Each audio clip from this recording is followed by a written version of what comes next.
weather, of course, warming up. This is the perfect time to get outdoors and enjoy that sunshine. Pediatrician Dr. Dina Kulik from Sick Kids Hospital joins us with some ways to get your kids protected and keep them energized so you can maximize the fun and, of course, keep them safe. That's the most important thing. Exactly. Welcome to the show. Thanks for coming in. Thank you. So where do you want to start? What would you recommend to every parent, every kid out there? Right. So kind of full body protection from the head down to the toes.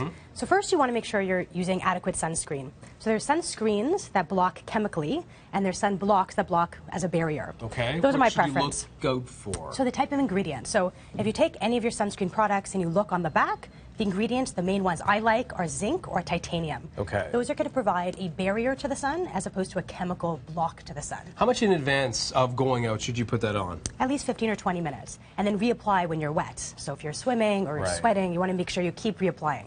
Okay. Yeah. And, you know, hat wear, that kind of thing, obviously very important. Even sunglasses. How much more vulnerable are children to these issues than adults, for example? Everyone is vulnerable, that's for sure. So even if you're an adult, you still can get burnt, you can still have sun damage, and it's ongoing sun damage over time. But for sure, babies and kids have very delicate, soft, gentle skin that can burn more easily for sure. Now, some people think, okay, vitamin D is good for you, it's good to get out in the sun, but at what point does that become problematic? Right. Well, the thing with sunscreen is you're blocking vitamin D absorption. So you do need vitamin D, like you say, but you could always take drops for that or make sure you're getting it adequately from the food you're eating. Your body doesn't process. It's a different type of vitamin D, isn't it, from the sun compared to what you It is, but it works the same way in the body. So you do need a vitamin D source. So fine, go outside 5-10 minutes briefly without sunscreen on. But if you're doing any more than that, I would certainly make sure you're covered from head to toe. All right, good to know. Yeah. I want to get through all of this stuff. What else would you recommend overall? So sunscreens, like I mentioned, lots of options. There's cream versions, there's spray versions, lots of options available. You want to make sure when you're swimming that you're using, you know, long pants as much as you can, long sleeve shirts, UV protection on those clothing. So what you want to look for when you're buying the products is the number UV protection. So this will give you added protection on your clothing.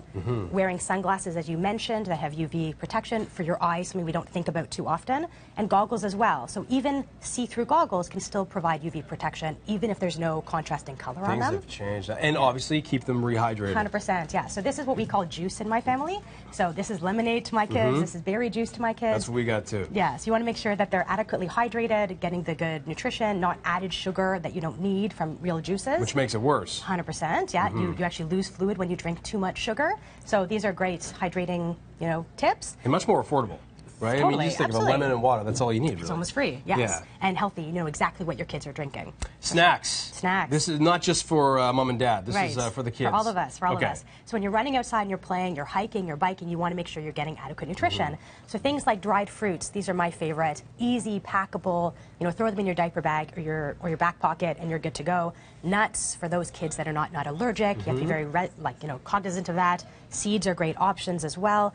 Baked goods. So we bake a few times a week in my family. Protein, fats, healthy nutrition that you know exactly what your kids are getting. And when you want to go to commercial products, if that's easy for you or these are treats to my kids, you want to make sure you're getting things that have good fruit, good fiber, good energy sources, and not a lot of extra calories from things like sugar. Because you want things that will last. Because sometimes if you go to the park or events or even Wonderland, you could be out there for hours and hours and hours. And if you want to stay outside, you want to make sure you're getting enough calories. And one of the most important things, do not discount the importance of the wipes. This is why my mother would have the Kleenex tucked in her sleeve, right? And then just pull it out of somewhere.